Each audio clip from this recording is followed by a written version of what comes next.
Nagendraharaya Trilochanaya Bhasmagaraghaya Maheshwaraya Nityaya Shuddhaya Digambaraya Tasmai Nakaraya Namah Shivaya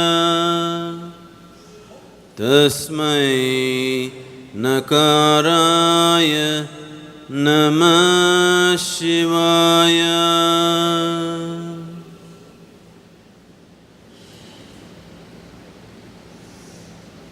When we say Shiva's teachings,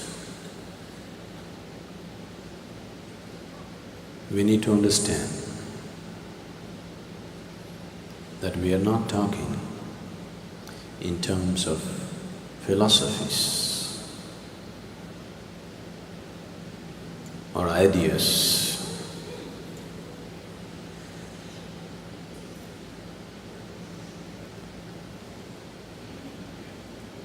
These are purely methods. They're just methods to get a person moving from one state of consciousness to another. There is no teaching involved, there is no philosophy involved. Shiva is not a philosopher, he's a yogi. When I say he is not a philosopher,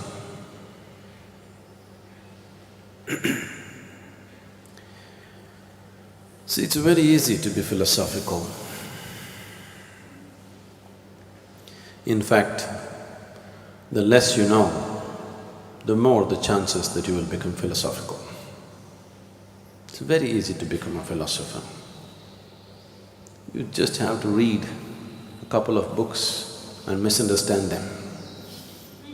You can become a philosopher. The reason why you're talking about something that is written in a book is because you have not perceived, grasped life in any depth. If you had even read a single page of this vast existence, all your life you would be talking only that. There wouldn't be time to talk about anything else. So Shiva is a yogi, purely existential, not philosophical, not intellectual. This is not something that you can understand.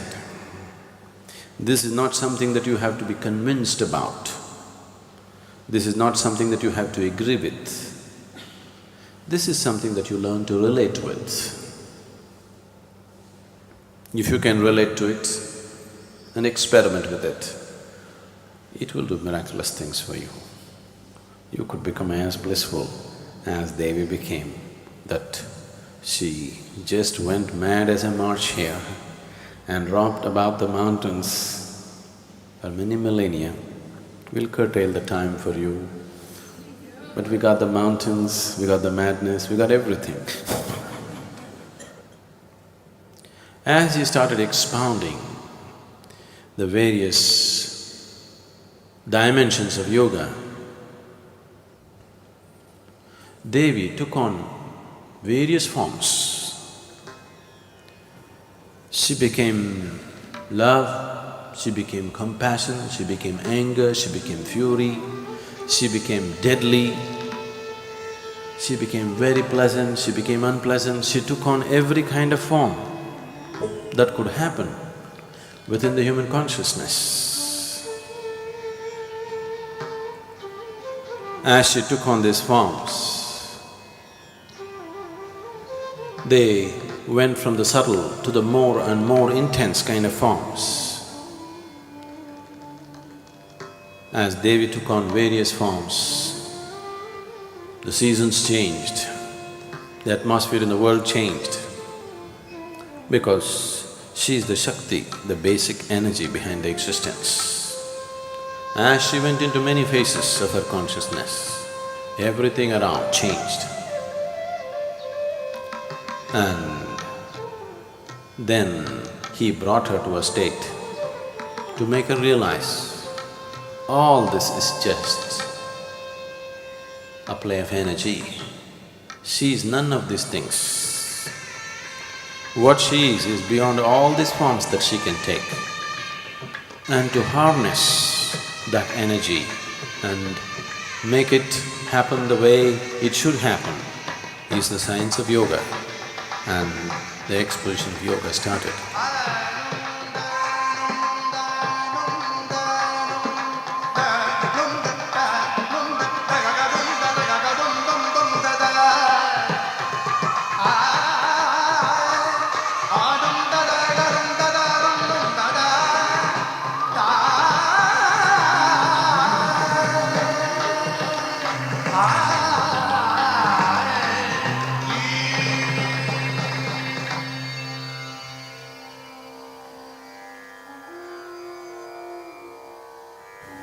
Shiva said, what you went through right now is just a play of your energy, this is not you.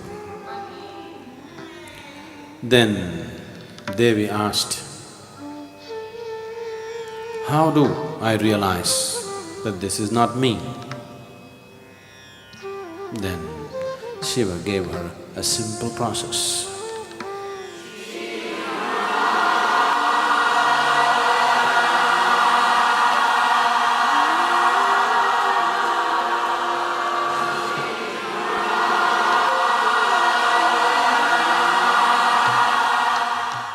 Sada vasantam, sada vasantam, sada vasantam.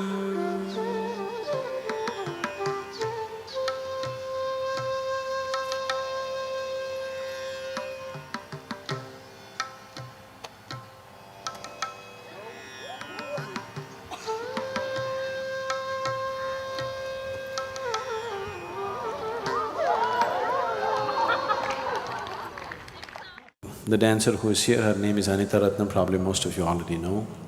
She is one of the foremost exponents of fusion kind of Bharatanatyam. She is internationally acclaimed artist. She has performed almost every part of the world. So, she will be doing the Nadaradhana. This is a part of the Indian temple culture, that is, the puja or the worship was not just verbal. So people learn to use their whole body as a form of worship. Many of you, you're practicing Surya Namaskar, which is a form of worship, using the entire body to get into your worshipful activity within you. Similarly, dance also was used as a form of worship and as a form of involvement.